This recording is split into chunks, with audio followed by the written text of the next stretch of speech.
Ya, kami dipercaya Pak Jokowi untuk diutus membawa dokumen ijazah.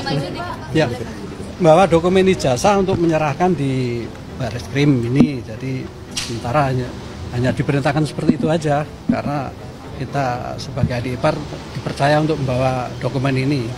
Gitu. Dan sekarang sudah diserahkan ke Bareskrim, dan nanti untuk selanjutnya untuk bisa menerangkan adalah dari penasihat hukum maupun di Bareskrim. Hanya itu aja. Cepat selesai ini dan cepat gamblang gitu, ya kan? Ada pesan khusus nggak yang disampaikan langsung dari Pak Jokowi? Tidak ada. Dalam mengantarkan tidak ada, hanya membawakan dokumen ini aja untuk diserahkan ke Bareskrim.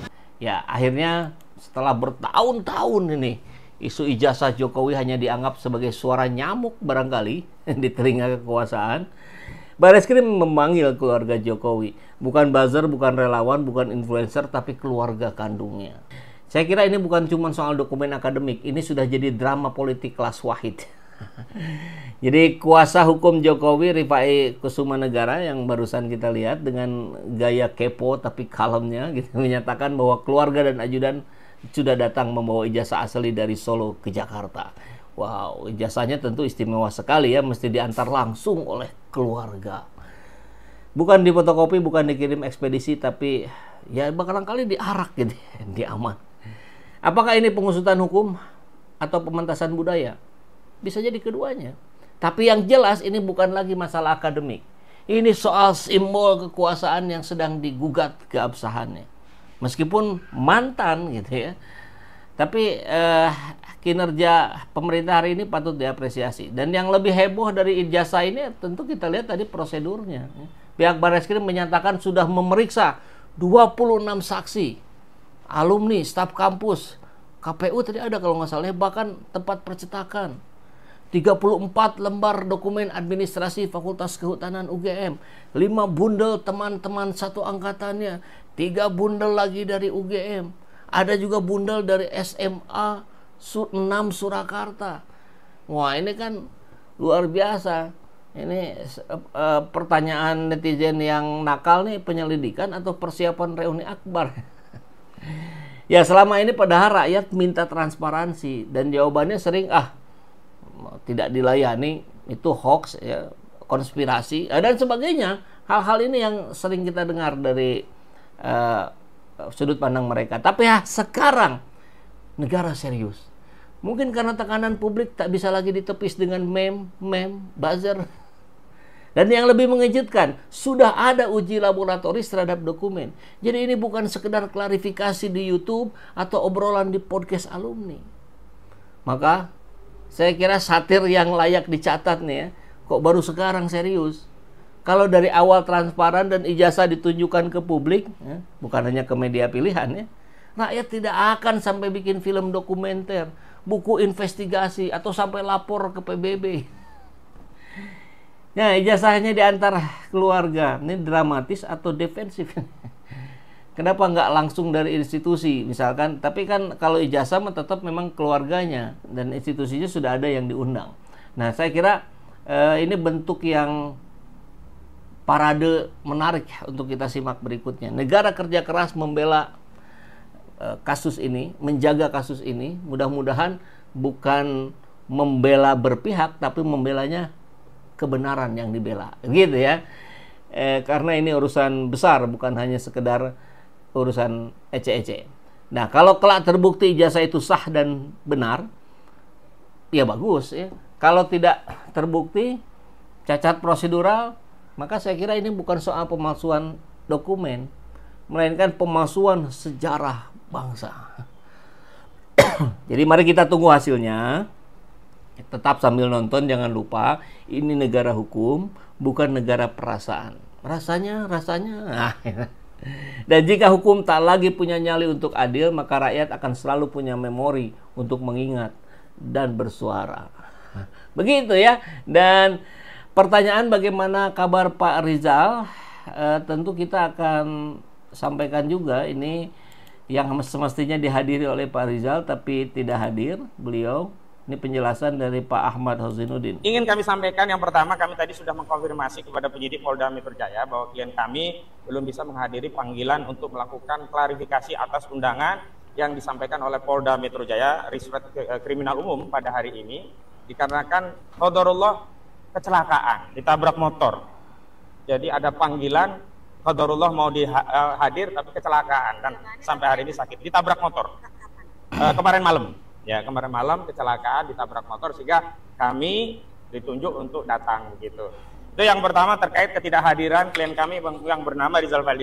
Ingin kami sampaikan yang pertama kami tadi sudah mengkonfirmasi. Itu ya informasinya, jadi beliau tertabrak motor. Tapi saya sudah WA langsung Pak Rizal, beliau menyatakan alhamdulillah sudah proses pemulihan ya. Jadi hari ini masih dalam proses pemulihan itu, tapi insya Allah kondisinya baik.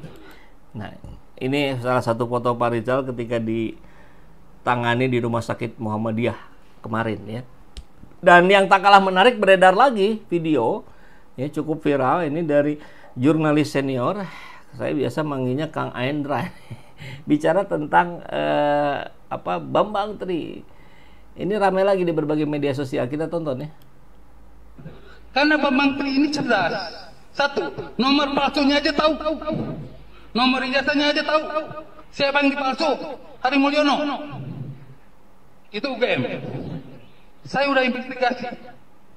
Begitu investigasi di Jogja, saya udah mau diterima sama Humas UGM, Bambang Tri ditangkap di Jakarta. Angkatan 85 sekarang nggak mau ngomong. Angkatan 85 udah nggak mau ngomong. Pertama, takut. Kedua, ada yang sudah jadi komisaris. Ketiga, ada yang sudah aman. Dosa besarnya siapa? Yang sekarang menjabat setnek. Dia adalah rektor aktif waktu itu. Dia tahu banget. Sutioso waktu itu kepala BIN. Beli buku Jokowi Undercover 1. Lewat siapa? Lewat intelijen. Intelijen siapa? India. Kan gila. Harganya berapa Pak Menteri? Harganya 5 juta. Buku harga 150.000. Lalu Kang Yayat, Jenderal Yayat, ngomong, saya pernah punya buku itu. Tapi sejak buku itu saya pegang, saya dipanggil atasannya. Siapa? Wiranto. Dia nggak pegang. Yang menarik, saya sedikit meloncat. Soal Singapura. Bapak-bapak, Ibu tahu kan anak-anak Jokowi semua di Singapura kan? Nah, ada siapa di sana? Jokowi kan tukang kayu. Lalu kok anaknya di Singapura semua? Ya ada neneknya di sana.